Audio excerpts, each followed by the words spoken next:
atin pong pagpapatuloy ay alamin na natin kapag daka kung tama ba yung katwiran ng ibang mga tao na pagpatay na sila ay hindi na sila kasamang haharap sa hukuman ni Kristo. O sa ibang salita, ay natakasan na nila yung sinasabing pagsusulit sa harap ng Panginoong Diyos sapagkat sila nga po ay dinatna na ng sinasabing kamatayan ng tao. Basahin po natin ang kasagutan ng Biblia. Pagpatay na ba ang tao? Nakalibre na siya? Hindi na siya magsusulit sa harap ng Diyos ng kanyang mga gawa? At siya po ay hindi natatayo sa harapan ng hukuman ni Kristo o ng Diyos dito sa Apokalipsis, Kapitulo 20 at talatang 12. At nakita ko ang mga patay, malalaki at maliliit, na nangakatayo sa harapan ng luklukan at nangabuksan ang mga aklat at nabuksan ang ibang aklat na siyang aklat ng buhay at ang mga patay ay hinatulan ayon sa mga bagay na nasusulat sa mga aklat ayon sa kanilang mga gawa. Maliwanag po dito sa talata.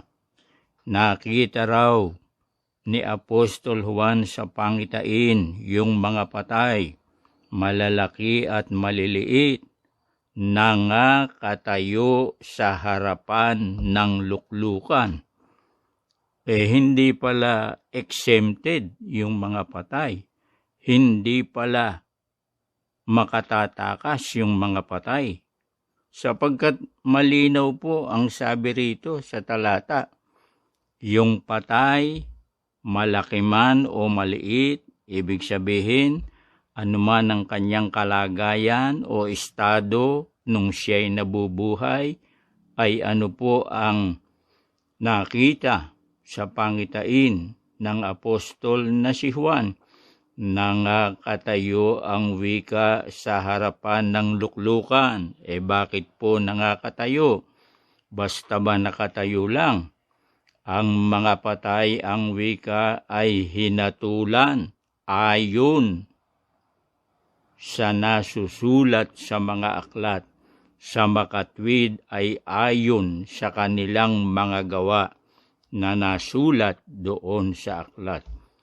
Maliwanag po, hindi valid na rason yung alam ng mga tao na kumupatay na sila pagdating ng araw na itinakda na pagharap o pagtayo sa luklukan ng Diyos o doon sa sinasabing hukuman ni Kristo,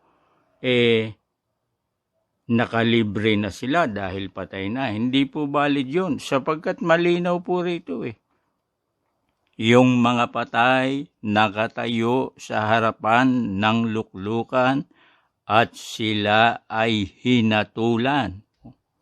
Kaya nga araw talaga ng paghatol yun Yung pagtayo sa harapan ng hukuman ni Kristo, hahatulan, sisintensihan ang tao. At hindi po siya makakatakas kung patay na siya sa araw ng sinasabing pagharap o araw ng paghatol sa harapan ng hukuman ng Diyos. Ngayon, maitatanong natin, paanong mangyayari yun? Patay na nga Paanong tatayo pa sa harapan ng hukuman ni Kristo? Paano pa silang mahahatulan? Patay na nga sila. Maliwanag po yung sabi. Hinatulan sila. Ano kaya ang gagawin ng Diyos muna?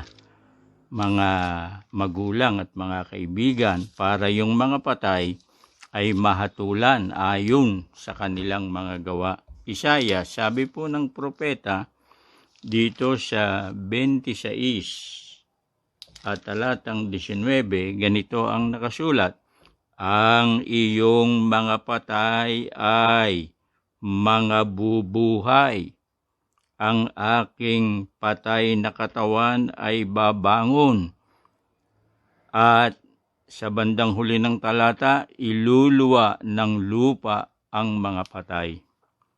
Natural po, maalam ang Diyos. Alam ng Diyos ang kanyang ginagawa. Alam ng Diyos yung mga pasyan niya, yung plano niya. Kahit patay na, tatayo pa rin yan sa araw ng pagsusulit sa harapan ng hukuman ni Kristo, sapagkat sabi ng propeta, yung mga patay, mga bubuhay. Yan din ang sinasabi ng propeta Daniel. Yung mga natutulog sa alabok o yung mga patay nga ay mga gigising. Kaya wala po namang imposible sa Diyos Bagaman nangangatwiran ng tao, ng mga katwiran na hindi naman katwiran talaga sa harapan ng Diyos, baliwala po yun Yung hindi ka maniwala sa Diyos, hindi po sapat na dahilan yun. Yung hindi ka maniwala sa Ebanghelyo, hindi sapat na dahilan yun. Yung sabihin ng taong patay na siya sa araw ng pagtayo ng lahat ng mga tao sa hukuman ni Kristo, bubuhayin ka. Para nga ikaw ay makapagsulit ng iyong mga gawang ginawa sa lihim o mga hayag na gawa, mga mabuting gawa, mga masamang ginawa ng tao, ang lahat po ng iyan nasabi doon sa Revelation ay nasusulat sa mga aklat ng mga gawa. Ang lahat po ng iyan ay magiging basihan ng paghatol sa tao pagharap niya sa hukuman ni Kristo. Kaya ang mabuti, maghanda ang tao. Ang mabuti, samantalang tayo po ay nabubuhay, alamin natin yung mga tamang dapat gawin, mga magulang at mga kaibigan, ayon sa mga sinasabi ng salita ng Diyos. Yung po bang paghatol na gagawin? Ano po ba ang hatol na maaaring igawad o yung sentensya? Dalawa lamang po yan Basahin natin dito po sa Juan 5:28 at 29. Yung pagbibigay po o paggagawad ng kahatulan sa lahat ng mga tao ayon sa kanilang ginawa, bawat isa, dalawa lang po yan Ito, 28 ng Juan. Huwag ninyong ipanggilalas ito sapagkat dumarating ang oras na ang lahat ng mga nasa libingan ay makaririnig ng kanyang tinig at magsisilabas, magsisitayungay.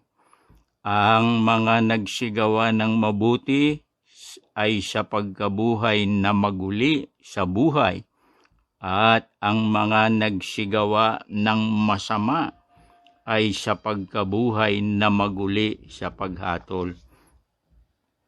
Kumbaga sa criminal case, dalawa lamang po yan guilty, not guilty. Dito ang sabi, wag daw nating ipanggilalas, wag nating ipagtaka, lalong wag nating itanggi, mga magulang at mga kaibigan. Darating ang araw, lahat ang wika ng nasa libingan makakarinig ng tinig ng Diyos, sila'y mga bubuhay. Ano po ang mangyayari? Ang nagsigawa ang wika ng mabuti sa pagkabuhay na maguli sa buhay. O kung iyong tawagin ng iba ay buhay na walang hanggan. Yung pong mga nagsigawa ng masama, na ang iba sa kanila ay yung nasa ang dating daan, na daan ng masama. Ang sabi ng Panginoon, sila'y mabubuhay na maguli sa paghatol.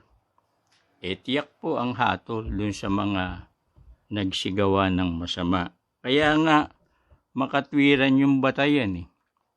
Nakatala dun sa aklat ng mga gawa, yung mga ginagawa ng tao sa araw ng pagsusulit at sa araw ng pagtayo ng tao sa hukuman ni Kristo. Bubuksan yung mga aklat at batay dun sa mga gawa na ginawa ng tao, siya po ay hahatulan. Dalawa lamang po, kung siya'y mabuti sa pagkabuhay na maguli sa buhay na walang hanggan. At kung siya po ay nasumpungan na gumawa ng masama, siya po ay sa pagkabuhay na maguli sa paghatol. Yan po lamang ang hatol na maaaring asahan ng tao. Kaya nga, samantalang tayo nabubuhay, ano po ang isa sa napakabuti na gawin ng tao? At sino ang dapat niyang maging halimbawa? Ito po, basahin natin sa 2 Timoteo 4 at ang talata ay 6 muna. Sapagkat ako'y iniaalay na at ang panahon ng aking pagpanaw ay dumating na. Nakipagbaka ako ng mabuting pakikipagbaka, natapos ko na ang aking takbo. Iningatan ko ang pananampalataya. Ano po ang sabi ni Pablo nung nararamdaman niya na malapit na ang kanyang araw ng pagpanaw o araw ng kanyang kamatayan? Sabi ni Pablo, ang panahon ng aking pagpanaw ay dumating na.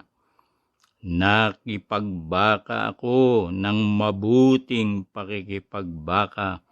Natapos ko ang aking takbo. Iningatan ko ang pananampalataya. Habang nabubuhay ang tao, gaya ni Pablo, nakipagbaka daw siya, mga magulang at mga kaibigan. Yun po ay hindi literal. Sa unang Timoteo 6:12, yun ay pakikipagbakang espiritual o sa pananampalataya. Kasi sa pananampalataya, marami tayong dapat bakahin. Unang-una, yung mga maling aral, yung sari-saring turo na hindi naaayon sa Biblia. Gaya nung ang Diyos daw ay merong puwet, mga magulang at mga kaibigan. Pagkatapos, yung mga aral ng tao na ipinapalabas na aral ng Diyos, hindi po naman. Marami pong pagbabakang espiritual sa pananampalataya, yung mga bulaang mangangaral na walang tigil, gumagamit ng mga iba't ibang makabagong paraan para mailigaw ang tao, dapat mabaka po natin yan. Ano pa ang sabi ni Pablo?